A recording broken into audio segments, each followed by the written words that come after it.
run like hell out the door. And I didn't know if it was a fire or what it was.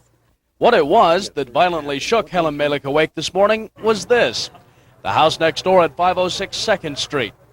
Around 9:30, without warning, the south wall of the building suddenly gave way, sending tons of brick and wood into the street and flying glass into Mrs. Malick's bedroom. The bang was so bad that I jumped up. But after when I came back in here and saw this, then I really got shook up. Look at that other window if you want to see something there. Oh, blessed mother. Wayne Conrad, who lives a few doors away, was the first on the scene.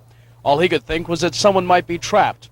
But luckily, there was no one in front of the building when it went down. The thing I seen was just dust, smoke. Couldn't see the house, couldn't see what was going on or nothing. Just a bunch of smoke. Then I came down the house. After I seen the house, I didn't know if anybody was in it or not. Then they said nobody was living there. The old lady next here, this house here, said nobody was living there.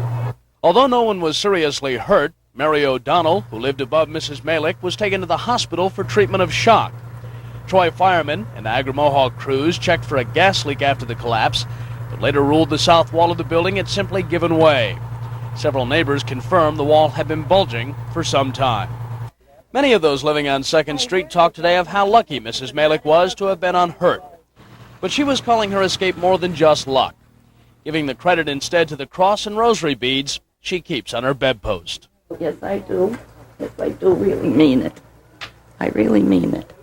Because look, I could have had my leg over, I could have had anything. Look at me.